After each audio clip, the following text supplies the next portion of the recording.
Welcome. It is no accident that you have found your way to the Release the Genie podcast. What would you do with 3 wishes? And what if you discovered that you are in fact that very genie that could grant them? Well, join us now as we discover who our next genie is as we listen in and learn the stories of triumph, inspiration, and passion with some very special guests. And now, without further delay, your host of the Release the Genie podcast, Mr. Paul Rogers. Good morning, good afternoon, good evening from wherever you're joining us today. I have got a fabuloso genie today, the wonderful Jennylyn Gleave. I've been on her show, which is Conversations with Jennylyn, and she is an amazing host. She has such a gentle and a welcoming manner, and I think she is one of the nicest show hosts I have actually been on. That's no disrespect to anyone else, but I'm a great fan of hers, and I would love to introduce you to today's genie, Jennylyn. How are you doing, Jennylyn? I am doing great, Paul, and I'm especially happy to be sharing the World Wide Web with you again. Do you know what? It's always just amazing conversations we have whenever we talk. So the viewers and the what are going to get a sneak peek of what we've been up to, which is kind of cool. So look, tell me a little bit more about yourself. I've set the scene. So tell us a little bit more about you. I was born and raised in a British colony, Guyana, which is on the tip top of South America, the northwestern tip, bordering Venezuela and Brazil, and grew up there for most of my younger life. And then in my midlife, I moved here. Well, not mid, but in my 20s. I don't know where that puts you on the scale. I married an American. We'll call it the very early part. That would be good. Very early part. I got married to an American dentist who was in the Caribbean and moved to California. Mm-hmm. And so when I first came, my ex-husband was a dentist. And so I was sort of doing the family thing and didn't think of transferring credits or anything like that, because in America, they a lot of times don't really recognize degrees from other places until you've gone through different courses to transfer them. Mm.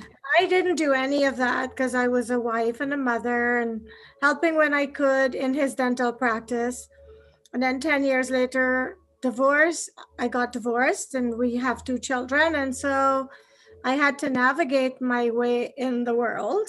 And I think most people don't get married with a divorce in the back of their mind. So when it happened, I was not prepared.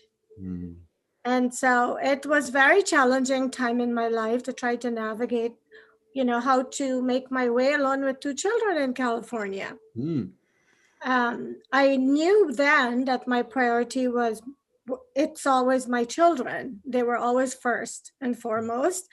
And so I spent most of that time of my life being a mom. And I took jobs that allowed me the flexibility of being there when the children needed me. And then they grew up and left for college, and I had to figure out what I wanted to do. And it's always been a desire of mine to help people in any way that I could. And a close family friend had a young son who frequented my home, was like one of my kids. And he was shot senselessly for $100 that he owed, apparently. Apparently it was a drug thing. And I remember going to the funeral service because my daughters were at college and they couldn't go. And the devastation that I felt and experienced at the church, I decided I want to do something to help young kids who inevitably wind up on that path. Because a lot of times both parents have to work and they lack supervision. And so they go there because it's easy. Somehow it always feels easier to get involved with the wrong stuff. And so I got an idea to start a nonprofit organization, which I wanted to call Live Wires, because to me it's so symbolic.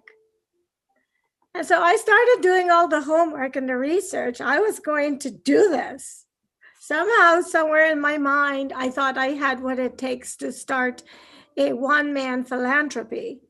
My goal was to set a center up where I could teach girls to cook, sew, knit. These are all things that I do, write poetry, anything that any of my gifts that I could impart to young women to help them if it's something they enjoyed, and then try to round up fathers who had free time to work with boys. And so someone suggested that I meet with the mayor of the city where I lived. So I did. I told him about my bright idea. And he says, Jenny, it's a great idea, but it's not that easy for you to do this on your own. The police has a foundation called PAL, which is the Police Athletic League. You should go meet with them and see how you could marry your ideas to what they're doing. And believe it or not, that's how conversations with Jennylyn got started. Oh, wow. Because at the time, they suggested that I go and work with these kids, but I had to have a day job to pay my bills. And so it sort of clashed with the times when the kids needed me at the schools or wherever. So I thought, you know what I'm going to do?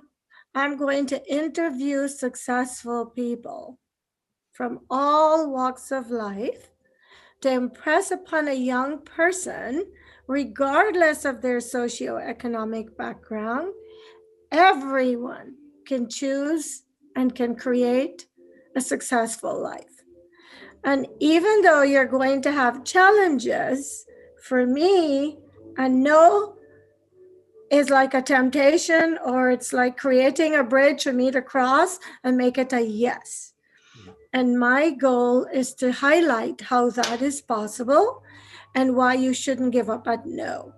And so that's pretty much where I am in my life right now. I've been producing this show for 10 years. And I have really been blessed because some of the people I've interviewed, people often ask me, how did you get that person? And Paul, you're one of them. Oh, there we go. And I've enjoyed every single person. And I don't care who you are, what you do, everyone has a story. And we can gather inspiration and encouragement from everyone's story. And that is why I take the time and I'm so passionate about what I do. That's amazing. And, you know, there's so many wonderful takeaways from there, and being aligned with your passion and giving as much as you can back. That's an amazing thing. So, you know, what was kind of one of your aha moments? What was sort of really sparked you on that? When I first moved here, because when I grew up in South America, I went to nursing school and I was in the theater in Guyana. I won my first drama competition at 10. So I've always been in theater. It was like my outlet. I grew up with very strict parents, so I didn't date. So my branch from academia was the theater. And so when I first moved there, I wanted to join a theater, and my ex-husband told me I couldn't because I had a strong accent and no one would cast me in anything. And almost everything I tried to do, he told me I couldn't. I didn't have the right education. I had an accent. And so my aha moment is when I got divorced and realized the sky is the limit and it's all up to me. And I've just been doing everything that has been inside of me waiting to come out. And he is a great dentist and a wonderful man. But if I had stayed with him, I would have suffocated and I probably would have died, because the things that I wanted to do, I have to do them. It's part of my journey and it's hopefully impacting other people's lives.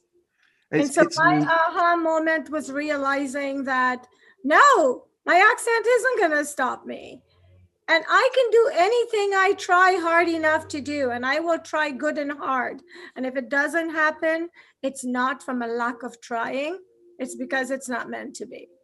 Absolutely. And you know, on the accent point, there's a Arnold Schwarzenegger. Now he everyone knows his accent, Right. and it's never stopped him from doing what he wants. So I admire the fact that you have been able to change and embrace these opportunities as they've come. So I'd really like to know your secret on the what was or what is one of your inspiring quotes or a mantra you live your life by.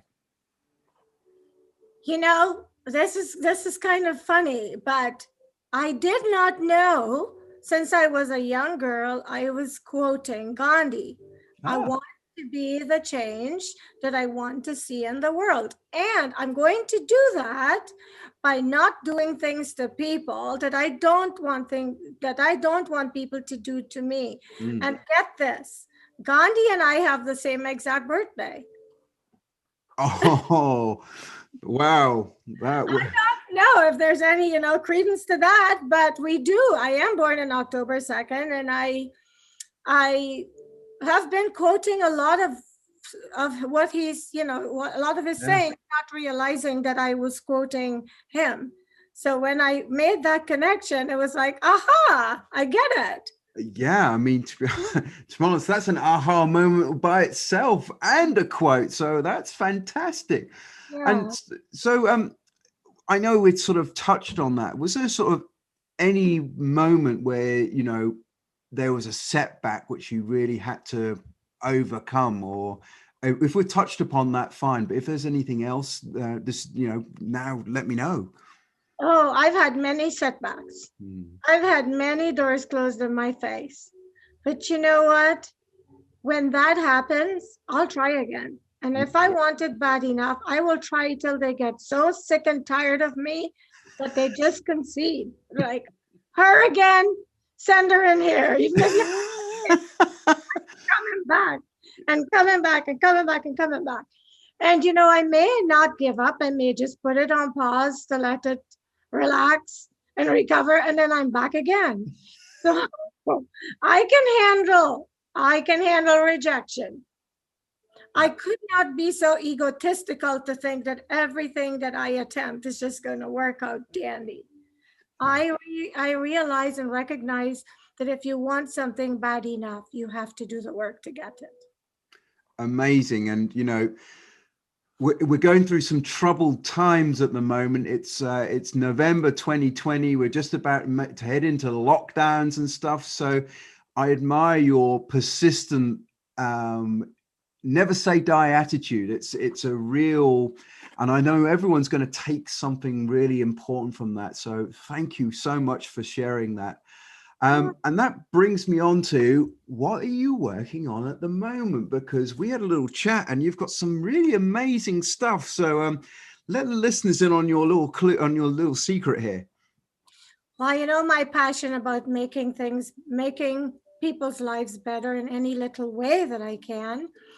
With all, like you say, with the crazy state of the world right now, between COVID and the political climate in the United States and all of the division we have over religion, all the different things that are happening in the world now that makes it feel like the Twilight Zone, I decided to launch a new show along with some friends.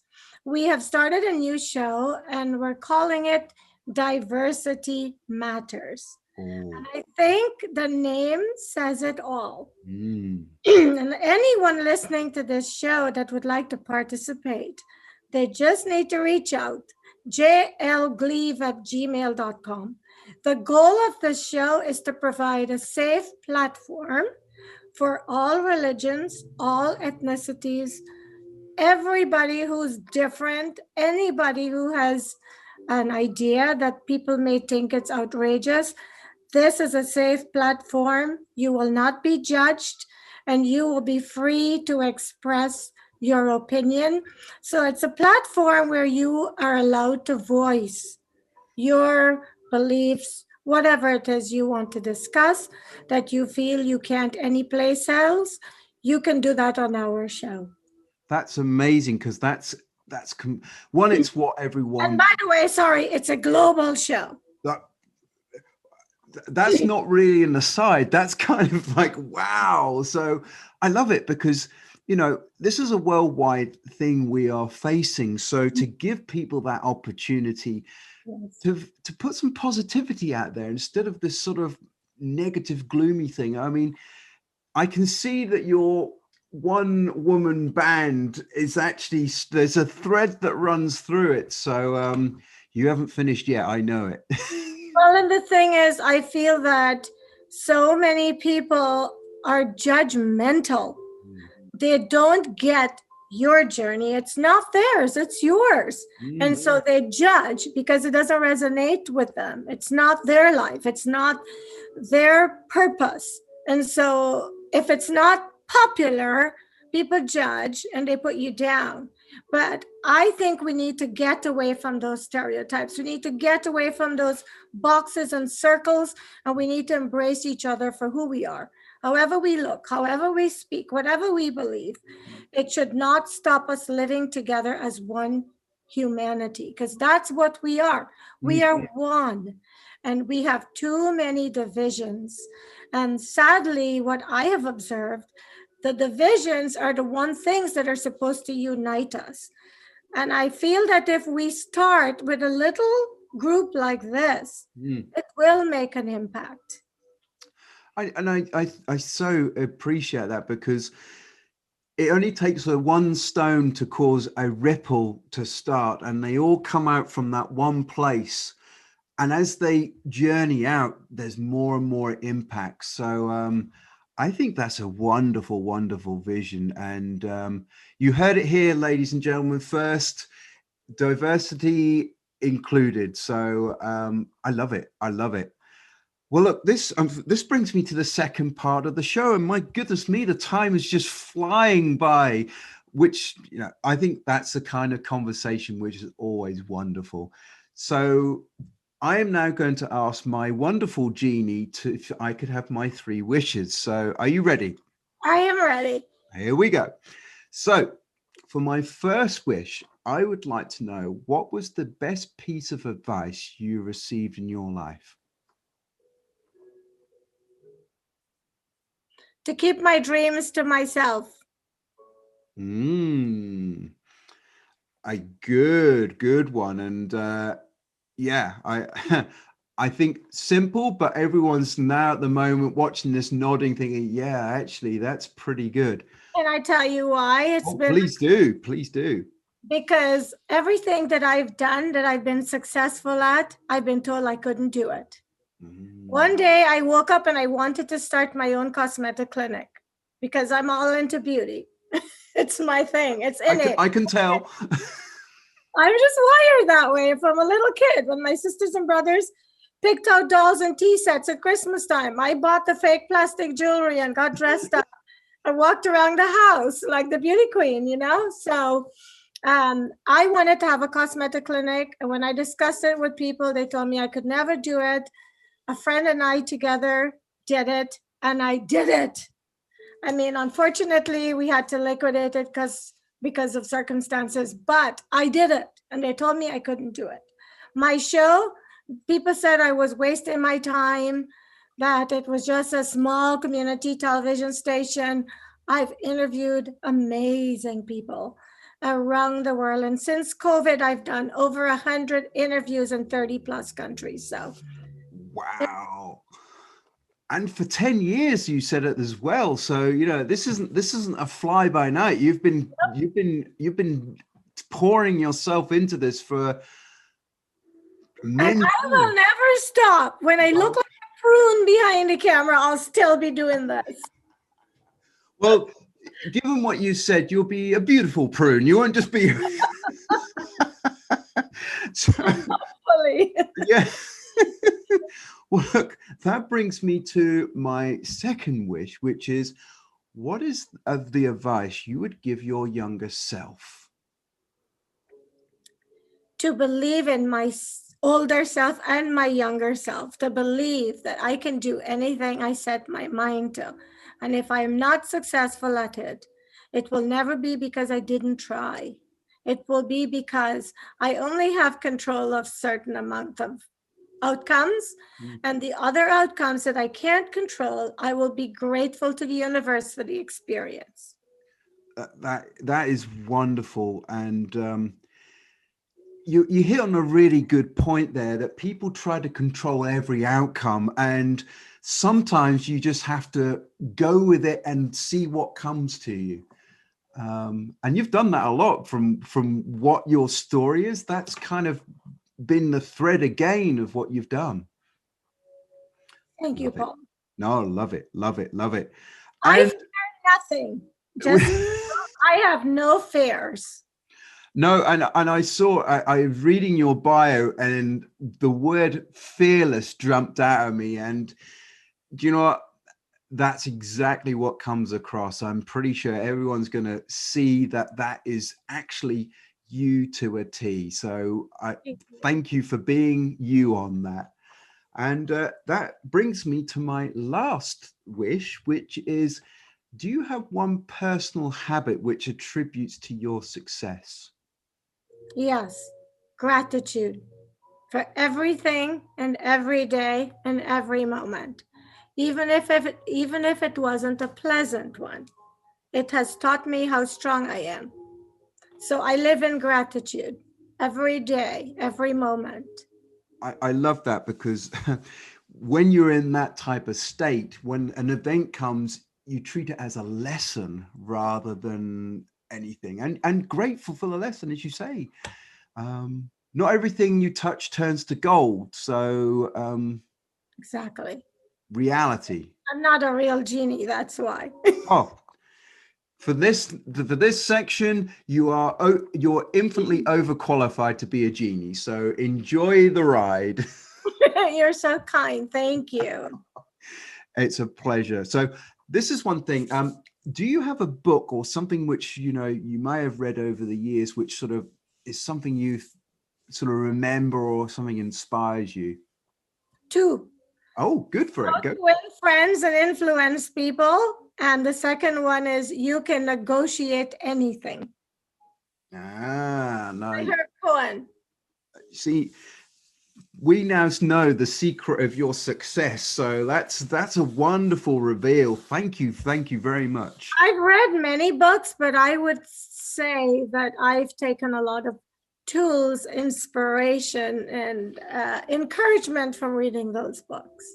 Amazing. But a lot of who I am in this life that I have lived, I have a very strong spirit, and a lot of it was innate. They just taught me how to polish it and make it shine to work for me. And that's what I have done. And, what you said about being, your same date of birth as Gandhi, and I mean, he was a very, very spiritual being. So I think you share some good company there.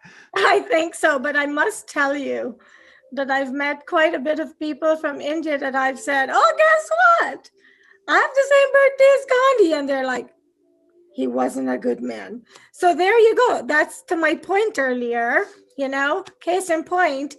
It's all about perspectives and where people are at. So some people think he's wonderful, some people don't, but I don't really care, because he's just someone I shared a birthday with, and apparently a lot of the same passions as well. And you're absolutely right. And from what you've been saying, actually, you're going to do it regardless of what anyone actually says, which I think is I love it. It's great quality. Wonderful. Look, how can people get hold of you? Because you've been so inspiring in this talk. How can people get hold of you and to come on your show? They can email me at jlgleave, GLEAVE, @gmail.com, or they can find me on LinkedIn and just send me a message. Like I said, my goal is to help everybody, because my legacy that I'm hoping to leave behind is a message of encouragement, inspiration. You can do it. This is your life. Be you, be happy, and go for it. Do you know what? Each one of those words carries itself a weight of gold. So that is phenomenal. So I'm going to see if I can sum up here. Well, look, this lady has always consistently put herself forward and accepts the fact that sometimes things don't go your way, but that doesn't stop you. You still find a way of pushing through and being able to talk to lots of different generations, the kids, and as we get older. So thoroughly inspiring. I totally enjoyed when I came on your show. It was a really liberating experience. So I like to thank you as a host to a host.